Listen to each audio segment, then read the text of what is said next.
बिस्मिल्लाहिर्रहमानिर्रहीम अस्सलाम वालेकुम वेलकम टू अलरहम व्लॉग। मैं खैरियत से हूँ। उम्मीद है अल्लाह ताला के फजलो करम से आप भी खैरियत से होंगे। अल्लाह ताला आप सबको अपनी हिफाजत में रखे, आमीन सुम्मा आमीन। व्यूअर्स, आज हम बना रहे हैं कलेजी का सालन। आज मैं आपको बताऊंगी कि कलेजी का सालन हम किस तरीके से बनाएंगे तो इसके अंदर से जो स्मेल है कलेजी की होती वो ज़रा बराबर भी नहीं आएगी। और इस तरीके से जिस तरीके से मैं कलेजी बनाती हूँ आप बनाएंगे तो यकीनन सभी उंगलियाँ चाटने पर मजबूर हो जाएंगे। तो फिर चलिए ये बिना टाइम वेस्ट किए हम अपनी वीडियो की तरफ बढ़ते हैं। बिस्मिल्लाहिर्रहमानिर्रहीम। सबसे पहले हम कलेजी की सफाई और उसकी कटिंग जो है वो करेंगे। और जब हम कटिंग करेंगे तो साथ साथ जो कलेजी है उसकी सफाई जो है वो भी करते जाएंगे। कलेजी को हमेशा छोटे छोटे पीसीज में कट करना है। बड़े बड़े पीसीज जो है वो कट नहीं करने, क्योंकि बड़े बड़े पीसीज कट करेंगे तो एक तो पीसीज के अंदर मसाला नहीं जाता और दूसरा जो है कि उसके अंदर से स्मेल भी आएगी। और साथ में जो देखें जो भी चर्बी वगैरह है, जो चिचड़ा वगैरह है, उन सब को आपने रिमूव करते जाना है और अच्छे से इसकी जो सफाई है वो करनी है। सारी कलेजी को हमने जो है कटिंग भी कर लिया है और साफ़ भी कर लिया है। अब इसको धोऊंगी।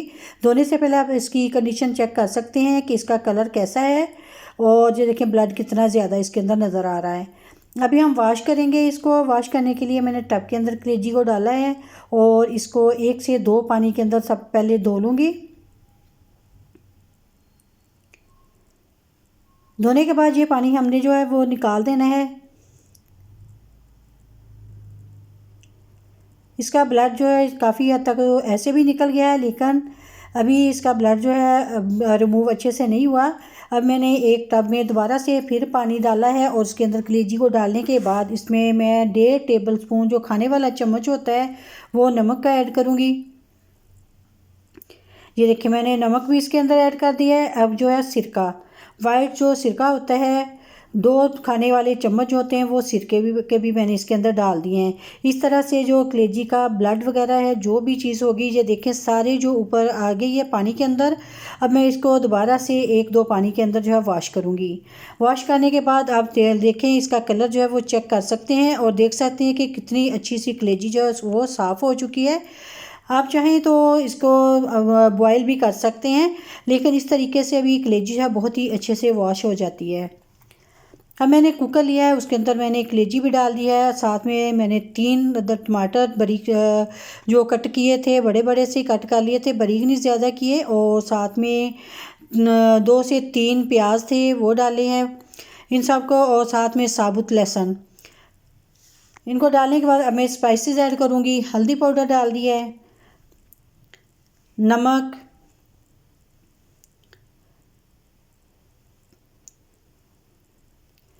सुरख मिर्च पाउडर। नमक और मिर्च आप अपने हिसाब से डाल सकते हैं। अगर आपको तेज़ नमक मिर्च पसंद है तेज़ डाल लें, अगर हल्का पसंद है तो हल्का। अब मैं इसमें खड़े मसाले ऐड कर रही हूँ, जिसमें लौंग है, बड़ी इलायची, काली मिर्च, सफ़ेद ज़ीरा और एक छोटा सा पीस दालचीनी का। इन सब को ऐड करने के बाद अब मैं लास्ट में इसमें ऐड करूँगी पानी। 1 गिलास मैंने पानी का जो है वो डाल दिया है और कुकर को चलने के लिए रख दूँगी बंद करके ऐसे ही।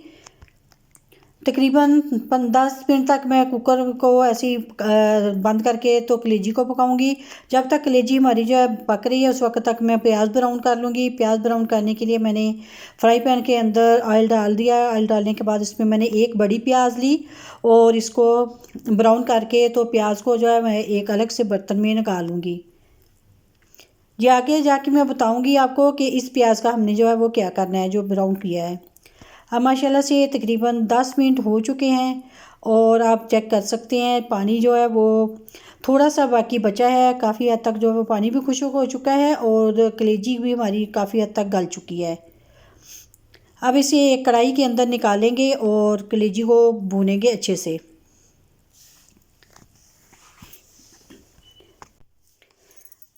कलेजी को मैंने कढ़ाई के अंदर जो है वो अब निकाल लिया है।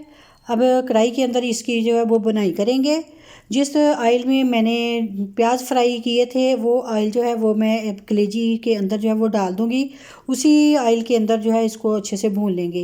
ये देखें, देख सकते हैं आप, मैंने वो फ्राई पैन वाला जो ऑयल था वही इसके अंदर जो है वो ऐड कर दिया है। 3 से 4 मिनट इसको बुनाई करने के बाद अब मैं इसके अंदर ऐड करूँगी जो प्याज मैंने फ्राई किए थे वो अब इस पॉइंट पे आके तो हमने उसको भी ऐड कर देना है, ताकि ये वाले प्याज जो हैं ये भी अच्छे से साथ ही जब बुनाई करें तो ये भी गल जाएं।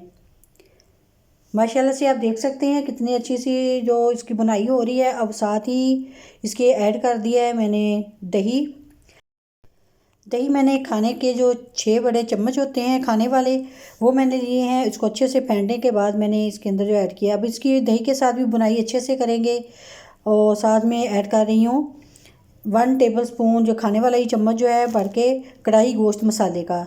इसको डालने के बाद हमने इसको इतना भूनना है, कितना भूनना है कि ये जो मसाला है घी छोड़ दे। जितनी अच्छी कलेजी की बुनाई होगी उतनी ही अच्छी कलेजी जो है टेस्टी भी बनेगी, और इसके अंदर से स्मेल जो है वो ज़रा बराबर भी नहीं आएगी। खुले बर्तन में हमेशा कलेजी को भूनेंगे तो कलेजी की स्मेल है जो वो ख़त्म हो जाएगी। अब मैं अभी ये घी थोड़ा थोड़ा छोड़ा है, साथ ही अब मैं ऐड करूँगी सब्ज़ मिर्चें। सब्ज़ मिर्चों को डालने के बाद अब दोबारा से इनको अच्छे से मिक्स करके तकरीबन 1 से 2 मिनट के लिए दोबारा से भून लूँगी।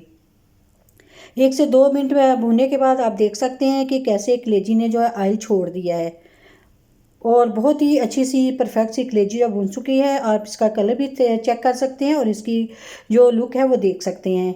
माशाल्लाह से बहुत ही टेस्टी और मज़ेदार सी कलेजी जो है वो रेडी हो गई है। अब मैंने इस पे ऊपर छिड़क दिया है गरम मसाला, और साथ में थोड़ा सा सब्ज़ धनिया डालेंगे खुशबू के लिए। अभी मैं आपको प्लेट के अंदर निकाल के दिखाती हूँ। माशाल्लाह माशाल्लाह सुबहान अल्लाह। ये देखें आप कलेजी का कलर देखें, और इसकी जो बोटियां हैं वो भी आप चेक कर सकते हैं कि कैसे बुनाई के बाद उनका कलर जो है कितना अच्छा सा परफेक्ट सा आया है। आप इस तरीके से अगर कलेजी बनाएंगे तो यकीनन आप उंगलियां चाटने पर मजबूर हो जाएंगे। बहुत ही मज़े की, बहुत ही टेस्टी जो कलेजी का सालन जो है रेडी होता है। अगर आपको मेरी आज की वीडियो पसंद हुई तो प्लीज़ अपने दोस्तों के साथ, अपने फैमिली मेम्बर्स के साथ ज़रूर शेयर करें, और जो नए देखने वाले हैं प्लीज़ वो मेरे चैनल को भी सब्सक्राइब कर लें। और इसके साथ ही मुझे दीजिएगा इजाज़त, अपनी दुआ में याद रखिएगा। अल्लाह हाफिज़।